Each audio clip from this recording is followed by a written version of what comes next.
रही है।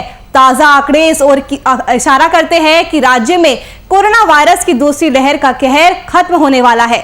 राज्य में शुक्रवार को 566 नए संक्रमितों की पहचान हुई, तो पिछले 24 घंटे में राज्य में 1,10,119 सैंपल की जांच की गई।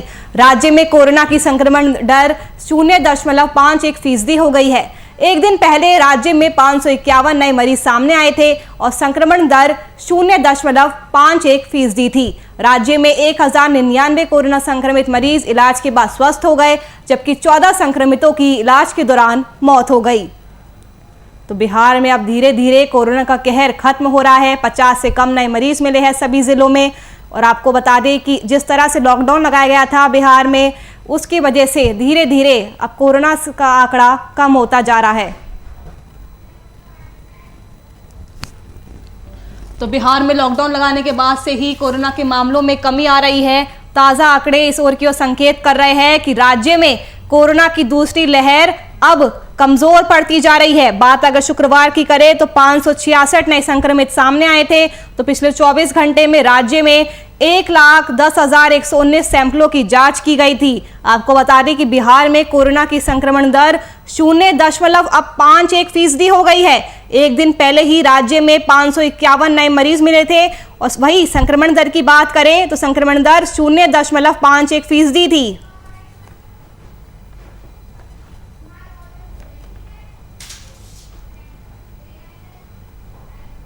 इसी खबर पर चर्चा करने के लिए हमारे साथ हमारे संवाददाता कुमार गौतम जुड़ चुके हैं। कुमार गौतम, बिहार में जिस तरह से लॉकडाउन लगाया गया था उसकी वजह से अब कहीं ना कहीं कोरोना की दूसरी लहर कमजोर पड़ती हुई दिखाई दे रही है। गौतम, आपने ठीक कहा कि बिहार में जिस तरह से कोरोना का संक्रमण खत्म हो गया है और आंकड़े सिर्फ उतने बचे हैं जितना आपको याद होगा कि सिर्फ एक जिले में आते थे, यानी कि 500 के आसपास पूरे बिहार के आंकड़े हैं। लेकिन ये वही बिहार है जहां पर एक जिले में 500 से ज्यादा मरीजों की संख्या होती थी और उसमें भी उनकी स्थिति बहुत क्रिटिकल होती थी। मौत की संभावनाएं बिल्कुल बढ़ सी गई थी। शमशान घाट पे जहां पे लगातार 8-8 घंटे 10-10 घंटे के अंतराल पर जो है वहां पर ये बॉडी जलाया जा रहा था, मतलब कि उनका नंबर आने में देर हो रहा था। ये स्थितियां बिहार की थी। लग नहीं रहा था कि बिहार इस संक्रमण से निकल पाएगा, लेकिन लॉकडाउन, आपने बिल्कुल ठीक कहा कि सिर्फ और सिर्फ लॉकडाउन ही एकमात्र कारण है जिसकी वजह से बिहार आज इस दहलीज पे खड़ा है जहां हम कह सकते हैं कि बिहार में कोरोना मुक्त है बिहार है। तो कहीं ना कहीं लॉकडाउन बहुत ही महत्वपूर्ण कारण है। दूसरा, बिहार की जनता ने जब समझा कि स्थिति भयानक है, तब जाकर के उन्होंने stay home, social distancing, mask, इन तमाम चीजों पर एहतियात बरता और उसके बाद लोगों ने वैक्सीनेशन को बहुत महत्वपूर्ण समझा। क्योंकि आपको याद होगा कि 60+ वाले वैक्सीनेशन के लिए जब लोग अपने पेरेंट्स को नहीं ले जा रहे थे, स्थितियां भयानक हो रही थी और उसके बाद 45+ में भी वो भीड़ नहीं थी। लेकिन पिछले 15 दिनों के अंदर वैक्सीनेशन ने जिस तरीके से लाखों लोगों को वैक्सीन मिली है या लाखों लोगों ने इंटरेस्ट लिया है, क्योंकि आपके दरवाजे तक अभी वो वैक्सीन नहीं पहुंची है। आपको दरवाजे से निकलना होगा और वैक्सीनेशन के लिए आपको बहुत ही नजदीकी सेंटर पे कल भी जब मैं ग्राउंड रिपोर्ट कर रहा था, मैं आपसे ये भी जानना चाहूंगी कि आप ग्राउंड पे जाते हैं तो कोई ऐसा तो नहीं है कि बिहार में लॉकडाउन अब खत्म हो चुका है, ढील दी जा रही है लोगों को, तो कोई ऐसा तो नहीं है कि जैसे जैसे ढील दी जा रही है वैसे लोगों की लापरवाही बढ़ती जा रही है? क्योंकि हाल ही में सीएम नीतीश ने भी खुद ट्वीट किया था कि मैं जब पटना शहर भ्रमण करने के लिए गया तो मैंने देखा वहां पर कई लोगों ने मास्क नहीं लगा रखे। तो यहाँ पे लोगों को ये समझना बहुत जरूरी है कि अभी भी हमें सारे प्रोटोकॉल फॉलो करने की जरूरत है, वरना हम फिर से जीरो पर आ जाएंगे जहां से हमने शुरुआत की थी। और यही सबसे बड़ी चिंता है राज्य के मुख्यमंत्री के लिए भी, बिहार की जनता के लिए भी। और आपका सवाल बिल्कुल जायज है कि यदि हम फिर वैसी ही स्थिति में आ जाएंगे तो क्या हम शून्य की ओर नहीं बढ़ेंगे? फिर हमारा जो हम जितना आगे निकले हैं फिर हम वापस तो नहीं पहुंच जाएंगे? तो ये एक अहम सवाल है जिसके लिए इंतजार करना होगा, क्योंकि यदि अगर लापरवाही जारी रही तो वो दिन भी दूर नहीं किया जाए। आंकड़े 500 के हैं तो प्रतिदिन सिर्फ एक इलाके में 500 आएंगे, क्योंकि कोरोना मुक्त नहीं हुआ है बिहार अभी। और ये तभी संभव है जब आप पूर्ण रूप से वैक्सीनेशन ले लेते हैं, ऊपर से दोनों डोजें आपको लेनी होगी, तब जाकर के आप तय कर सकते हैं कि कोरोना का संक्रमण खत्म हुआ है। क्योंकि अभी आप देखिए कुछ ऐसे देश हैं जहां पर मास्क खत्म कर दिए गए, सोशल डिस्टेंसिंग खत्म कर दिए गए। वो इसलिए क्योंकि वहां पर कंप्लीट उस कंट्री ने वैक्सीनेशन लिया हुआ है, तमाम वहां के जो लोग ले चुके हैं। लेकिन अभी बिहार के अंदर जो 3 स्तर के जो लोग रहते हैं यहाँ पर, एक शहरी क्षेत्र, एक ग्रामीण क्षेत्र और एक ऐसा स्तर जहाँ पे ना तो शहर और ना ग्रामीण, वो दोनों बीच के हैं। तो वहां पर स्थितियां ऐसी हैं कि मिला जुला असर रहता है। लेकिन शहरी क्षेत्र में कोरोना को लेकर के व्यवस्थाएं दिखती है, लोग तैयार हैं, लोग चीजों को समझते हैं। लेकिन ग्रामीण जहां भी परिवेश है वहां पर आज भी कोरोना नाम के लोगों से डर नहीं है। वहां पर वैक्सीन की वैन पहुंच रही है सरकार की, तो वैन देख करके लोग भाग रहे हैं।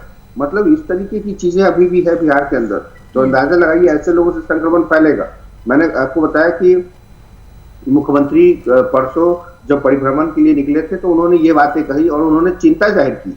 और कल बकायदा जब वो एक बार फिर निकले थे मीठापुर फ्लाईओवर का जायजा लेने, वहां पर उन्होंने हाथ जोड़ करके मीडिया के सामने अपील की कि बिहार की जनता को समझना होगा, अगर वो घर से बाहर निकलेंगे तो उनको मास्क लगा के निकलना होगा, क्योंकि यदि आप सुरक्षित है तभी पूरा परिवार सुरक्षित है। उनकी ये जो संवेदनशीलता है ये बताती है कि आज भी बिहार के मुख्यमंत्री कितने चिंतित हैं, उन्हें चिंता किस बात की है बिहार। गौतम, और अगर मैं आपसे जानना चाहूंगी कि वैक्सीन के स्टॉक को लेकर क्या अपडेट है, खासकर अगर 18+ के लोगों की बात करें? बिल्कुल उपलब्ध है। मैंने अभी थोड़ी देर पहले बताया था आपको कि मैं कल ग्राउंड रिपोर्ट कर रहा था और कल मैंने वैक्सीन की दूसरी डोज भी ली है। तो कहने का मतलब ये है कि वहां पर जो स्वास्थ्य कर्मी है वो तैयार है, वैक्सीन पूरी तरीके से तैयार है। लेकिन जो वैक्सीन लेने वाले लोग हैं उनकी उदासीनता की वजह से शुरुआत के आधे 1 घंटे के अंदर कुछ भागम भाग की स्थिति होती है और उसके बाद दिन भर स्वास्थ्य कर्मी बैठे रहते हैं, वैक्सीन लेने वाले इक्के दुक्के लोग आते हैं, जिसकी वजह से ये उदासीनता देखने को मिल रही है। और ये उदासीनता गर्दनीबाग जैसे बड़े अस्पताल में है। और मैं किसी की तारीफ नहीं करूंगा, लेकिन स्वास्थ्य विभाग की तारीफ करूंगा कि जहां पर पूरी टीम मौजूद है वैक्सीन को लेकर के, बावजूद इसके जो लोग हैं वो वहां तक नहीं पहुंच पा रहे हैं और कह रहे हैं कि वैक्सीन की जरूरत क्या है। बहुत आश्चर्य लगता है ये कहकर, जो लोग कहते हैं वैक्सीन की जरूरत क्या है। कुछ लोगों के अंदर अभी भी मन में सस्पेंस है कि ये वैक्सीन मोदी की वैक्सीन है। कुछ लोग ये भी राजनीति कर रहे हैं। तो हालांकि जो राजनीति कर रहे हैं वो भी वैक्सीन ले चुके हैं। यहाँ जनता को भ्रमित करने वाले नेताओं ने जिस तरीके से वैक्सीन को लेकर के जो पॉलिटिकल बयानबाजी की थी वो जनता को भरमा रहे हैं। जनता को समझना चाहिए कि देश के वैज्ञानिक ने वैक्सीन बनाया है और इस वैज्ञानिक पर भरोसा करना होगा। इसलिए क्योंकि आप याद कीजिए उन दिनों को जब कोरोना का 2nd फेज चल रहा था और उस दौरान जब हमारे बिहार के तमाम स्वास्थ्य कर्मियों को, डॉक्टर को, अटेंडेंट को, एएनएम को, आशा बहनों को, जो स्वास्थ्य सफाई करने वाले कर्मचारियों को, इन तमाम लोगों को जब वैक्सीन की पहली डोज पड़ी थी और उसी दौरान कोरोना का जो पीक आवर आया था, तब आखिर हम लोगों को देखने वाला कौन था? वही स्वास्थ्य कर्मी थे। पूरे बिहार की जिस तरीके से स्थिति खराब थी तो उस वक्त उनको भी कोरोना हुआ था, लेकिन उस वैक्सीन की वजह से वो 24 घंटे के अंदर, 72 घंटे के अंदर और मैक्सिमम 72 आवर्स के 1 घंटे मतलब तीसरे दिन तक वो कंप्लीट फिर उनकी वो निगेटिव हो जाते थे। गौतम, सीएम नीतीश कुमार का ये कहना है कि बिहार में अगले 6 महीने के अंदर 6 करोड़ लोगों को टीका देना है। तो क्या लगता है मुमकिन हो पाएगा ये?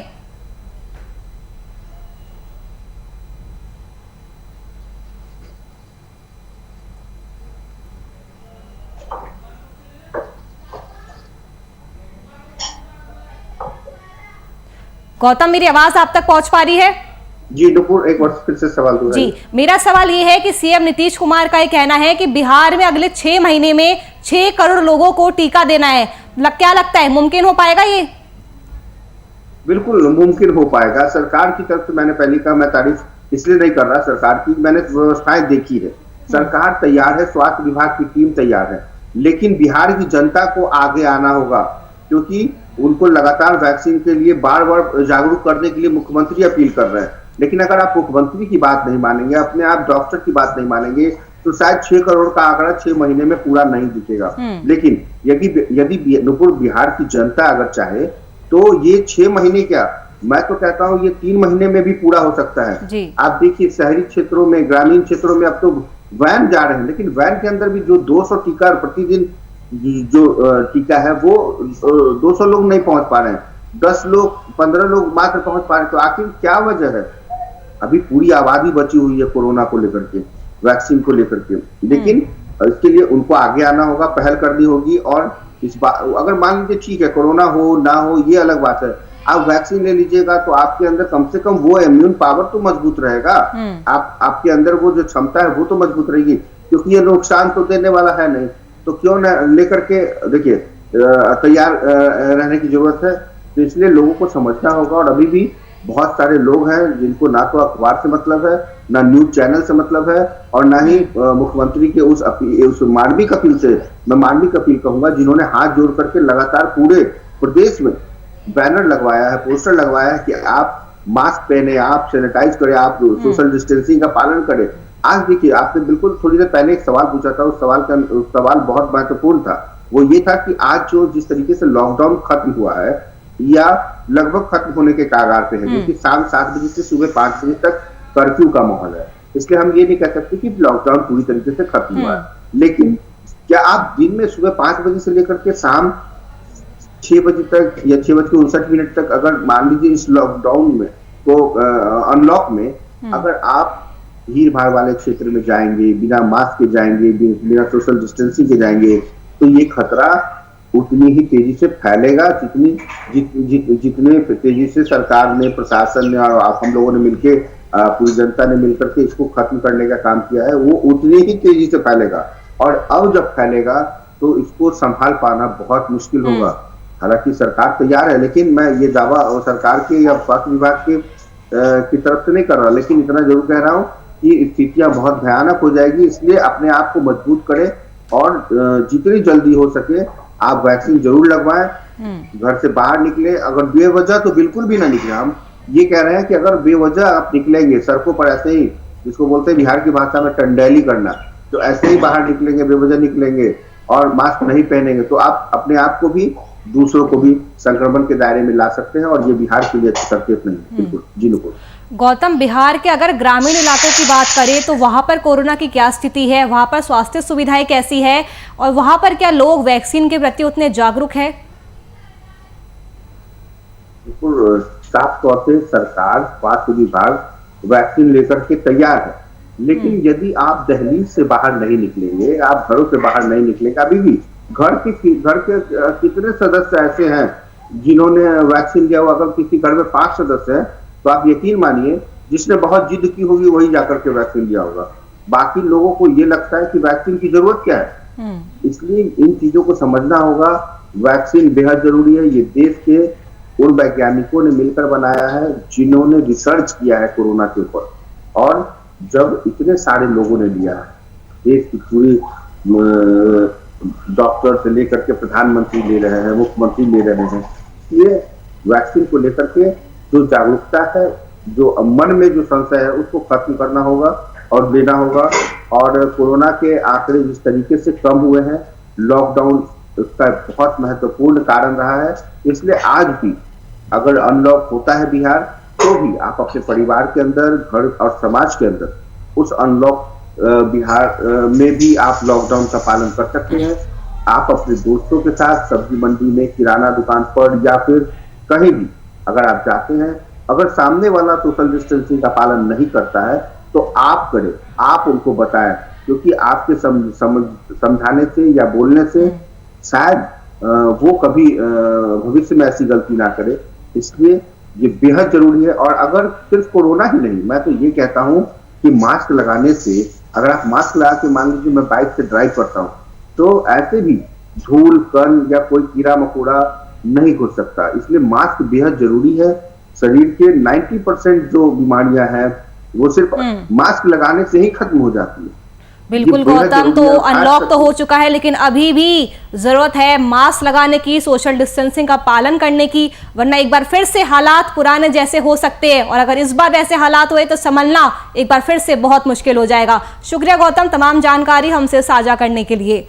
तो बिहार में लॉकडाउन खत्म हो चुका है और इसकी वजह से अब धीरे धीरे कोरोना का ग्राफ कम होता जा रहा है। बिहार में कोरोना की दूसरी लहर का असर कम होता हुआ दिखाई दे रहा है, लेकिन अभी भी जरूरत है सतर्कता बरतने की।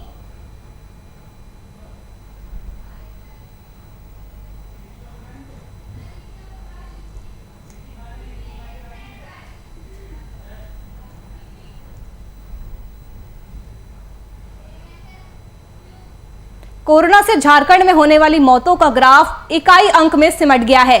आपको बता दें कि पूरे राज्य में पिछले 24 घंटे में 293 नए संक्रमित मरीज मिले। अगर बात करें राजधानी रांची की तो वहां 18 संक्रमित मिले।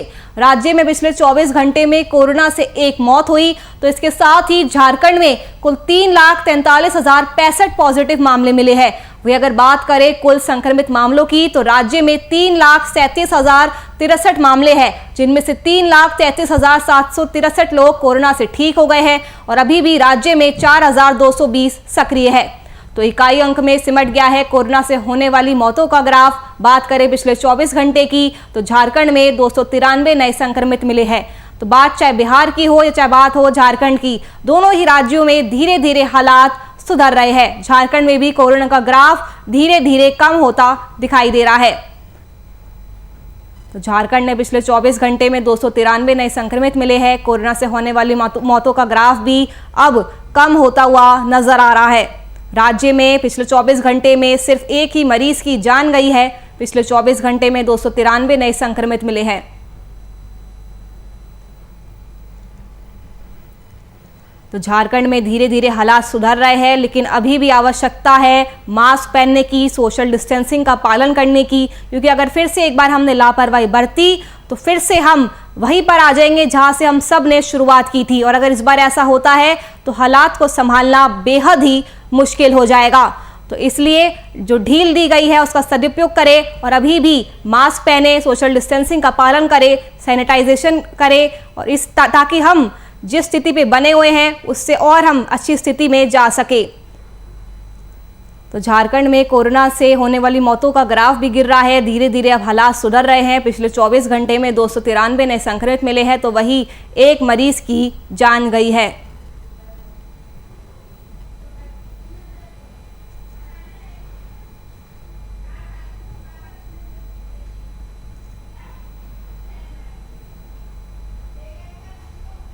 इसी खबर पर चर्चा करने के लिए हमारे साथ बिहार झारखंड के संपादक कुंदन कृतज्ञ जी जुड़ गए हैं। कुंदन जी, सबसे पहला सवाल मेरा आपसे यही है कि झारखंड में जिस तरह से कोरोना की दूसरी लहर कमजोर पड़ती हुई नजर आ रही है, कहीं ना कहीं जो लॉकडाउन लगाया गया था ये उसी का असर माना जाए? केवल लॉकडाउन को नहीं माना जा सकता है। लॉकडाउन के साथ साथ जिस तरीके से राज्य सरकार ने और स्वास्थ्य विभाग ने पूरी व्यवस्था की थी, खास करके टेस्टिंग को बढ़ाया है। आप देखेंगे जांच की संख्या दिनों दिन राज्य में 22 अप्रैल से जब से लॉकडाउन लगा है तब से बढ़ती रही है और इस जांच की संख्या में वृद्धि की वजह से जो नतीजे आए हैं उन नतीजों पर काम किया है राज्य सरकार ने। और खास करके जो ग्रामीण इलाकों में जांच को बढ़ाया गया है, तो इन तमाम चीजों का प्रभाव पड़ा है और लॉकडाउन एक सबसे बड़ी वजह निकलकर सामने आई है। तो कहा यह जा सकता है कि झारखंड में संक्रमण की जो रफ्तार थमी है उसके पीछे लॉकडाउन के साथ साथ कुछ और वजहें जिम्मेदार रही अभी तक। कुंदन जी, कहीं ऐसा तो नहीं है कि जैसे जैसे सरकार ढील देती जा रही है वैसे वैसे लोगों की लापरवाही बढ़ती जा रही है? क्योंकि अक्सर ऐसा देखा जाता है जैसे जैसे सरकार ढील देती है, छूट देती है, तो लोग फिर से लापरवाह होना शुरू कर देते हैं। देखिए, इसमें कहीं कोई दो राय नहीं है कि कोरोना संक्रमण के पहले दौर से लेकर दूसरे दौर के बीच का जो समय रहा है उस दौरान आम जनता ने लापरवाहियों की हद पार कर रखी थी। मास्क उनकी जिंदगी से दूर हो चुका था, सैनिटाइजर का उपयोग बंद हो चुका था और खास करके सोशल डिस्टेंसिंग नाम की चीज समाप्त हो गई थी। इसका खामियाजा दूसरे दौर में भुगता गया है, जिस तरीके से संक्रमण बढ़ा है और लोग प्रभावित हुए हैं। और इस दूसरे दौर में यह भी देखा गया है कि मृत्यु दर, मोर्टेलिटी रेट काफी अधिक रही है। इसको लेकर भी दूसरा दौर काफी खतरनाक माना जाता है। अब अगर इसके बाद लोगों ने लापरवाही बरतने की कोशिश की या लापरवाह हुए, तो एक बहुत बड़ी आप कह सकते हैं इसकी गुंजाइश बनती है कि आने वाला जो तीसरा लहर होगा वह एक कितने लोगों को चपेट में ले पाने की स्थिति में होगा और कितने लोग प्रभावित होंगे। और खास कि जिस तरीके से विशेषज्ञों का मानना है कि तीसरे लहर में बच्चे ज्यादा प्रभावित हो सकते हैं, तो अगर इन तमाम चीजों से बचना है तो जो परहेज हैं उन परहेजों का पालन करना है। और खास करके जो वैक्सीनेशन है, वैक्सीनेशन की प्रक्रिया को आगे बढ़ते रहना है, तभी जाकर आने वाला समय हमारा खुशहाल हो सकता है। कुंदन जी, झारखंड के अगर ग्रामीण इलाकों की बात करें तो वहां पर कोरोना की क्या स्थिति है, वहां पर स्वास्थ्य सुविधाएं कैसी है? और सबसे बड़ा सवाल यहाँ पे ये है कि क्या वहां पर लोग वैक्सीन के प्रति उतने जागरूक है? क्या लोग वहां पर, ग्रामीण क्षेत्रों की मैं बात कर रही हूँ, क्या वैक्सीन लेने के लिए पहुंच रहे हैं? देखिए, झारखंड सरकार ने एक अलग से कह सकते हैं इंतजाम किया है कि जितने भी आदिवासी समुदाय के प्रमुख हैं, पाहन है, मुंडा है, जितने लोग हैं, उन तमाम लोगों को टीका लेने के लिए कहा है।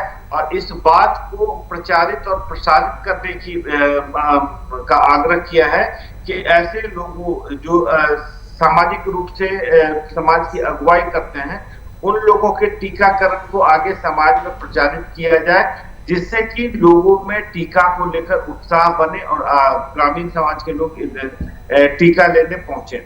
सबसे पहली बात। दूसरी बात, अगर कोरोना संक्रमण की बात करें ग्रामीण इलाकों में, तो जमशेदपुर की बात अगर कर ले तो जमशेदपुर को छोड़कर झारखंड के बाकी तमाम जिलों की स्थिति सामान्य है। और शायद यही वजह है कि पिछले 24 घंटों में 291 संक्रमित मरीज पाए गए हैं, जिसमें 87 मरीज जमशेदपुर से हैं और बाकी जो 204 मरीज हैं वह झारखंड के बाकी के 23 जिलों से हैं। सबसे है बात यह है कि जहां 291 संक्रमित मरीज पाए गए हैं, वहीं 584 मरीज स्वस्थ होकर घर भी लौटे हैं। और पूरे राज्य में बोकारो से महज एक संक्रमित व्यक्ति के मौत की खबर आई है, अन्यथा बाकी के 23 जिले हैं, उन जिलों से किसी भी कोरोना संक्रमित की मृत्यु की खबर नहीं है। यह सब एक अच्छी बातें हैं। और सब दूसरी और अहम बात बता दें नुपुर, आज शनिवार है, आज शाम में 4 बजे से परसों सोमवार की सुबह 6 बजे तक राज्य में 38 घंटे का कंप्लीट लॉकडाउन लग रहा है। और इसमें तमाम दुकानें बंद रहेंगी, फल, सब्जी, राशन, किराना, तमाम दुकानें बंद रहेंगी। अगर कुछ खुला होगा तो वो स्वास्थ्य संबंधी दुकानें खुली होंगी, पेट्रोल पंप खुले होंगे, एलपीजी आउटलेट्स खुले होंगे। इसके अलावा तमाम दुकानों को बंद रखा जाएगा। तो राज्य अब धीरे धीरे कह सकते हैं कि अनलॉक के साथ साथ लॉकडाउन को दूसरे तरीके से लेते हुए आगे बढ़ने की कोशिश कर रहा है। नुपुर। कुंदन जी, झारखंड में वैक्सीन स्टॉक को लेकर क्या अपडेट है? खासकर अगर मैं बात करूं 18+ से ऊपर के लोगों के लिए, तो क्या वैक्सीन पर्याप्त मात्रा में अवेलेबल है? देखिए, सबसे पहली बात है कि राज्य में वैक्सीनेशन की जो रफ्तार है वो रफ्तार काफी धीमी पड़ी हुई है। परसों ही राज्य सरकार ने जो एक आंकड़े जारी किए थे, उन आंकड़ों के मुताबिक 2 सप्ताह में महज 6 लाख लोगों का टीकाकरण किया गया था। अगर उस रफ्तार से देखें तो एक सप्ताह में 3 लाख लोग बनते हैं और प्रतिदिन 40,000 की दर से लोगों का टीकाकरण किया जा रहा है, जो कि काफी सुस्त रफ्तार मानी जा सकती है। दूसरी बात, जो टीका की उपलब्धता है, अब धीरे धीरे टीका के डोजेज तमाम जिलों में समाप्त हो रहे हैं। अब कुछ ऐसे जिले जो कह सकते हैं थोड़े से पिछड़े हैं या जहां पे लिटरेसी रेट उतना ज्यादा नहीं है, जहां पर टीकों की खपत ज्यादा नहीं हुई है, वहां पर मसलन रांची का पड़ोसी जिला है खूंटी में जाकर रांची के लोग अब टीका ले रहे हैं। और शायद यही व्यवस्था की जा रही है कि रांची के लोगों को कोटी जाकर टीका लेना पड़ रहा है। तो टीका के डोजेज अभी राज्य सरकार के पास पर्याप्त मात्रा में उपलब्ध नहीं है और शायद कह सकते हैं कि यही वजह है कि राज्य में टीकाकरण की रफ्तार इतनी कमजोर पड़ी हुई। कुंदन जी, झारखंड में हाल ही में केंद्र की रिपोर्ट आई थी कि झारखंड में सबसे ज्यादा वैक्सीन की बर्बादी हो रही है, तो उसको लेकर प्रशासन की क्या तैयारी है, क्योंकि यहाँ पर एक एक बूंद को बचाना बहुत जरूरी है। देखिए, केंद्र और राज्य सरकार के बीच में जो वैक्सीन की बर्बादी को लेकर, वेस्टेज और वैक्सीनेशन को लेकर जो रिपोर्ट आई थी, उस रिपोर्ट पर मामला एक तरीके से कह सकते हैं कि सुलझ गया है। राज्य में जो वैक्सीनेशन वेस्टेज की रिपोर्ट है वह महज 1.45% रह गई है और कह सकते हैं कि 1.45% वैक्सीनेशन वेस्टेज के आंकड़े हैं। तो राज्य इस संबंध में भी राज्य ने काफी अच्छा काम किया है और टीके की बर्बादी माना जा सकता है कि ना के बराबर हुई है। शुक्रिया कुंदन जी, तमाम जानकारी हमसे साझा करने के लिए। तो झारखंड में भी धीरे धीरे कोरोना से होने वाली मौतों का ग्राफ गिर रहा है। धीरे धीरे झारखंड राज्य में भी हालात सुधर रहे हैं। पिछले 24 घंटे की बात की जाए तो वहां पर 293 नए संक्रमित मिले हैं, तो वहीं सिर्फ एक मरीज की मौत हुई है। चलिए, फिलहाल के लिए इस बुलेटिन में मेरे साथ इतना ही। देश और दुनिया की तमाम खबरों के लिए आप देखते रहिए VIP न्यूज। नमस्कार।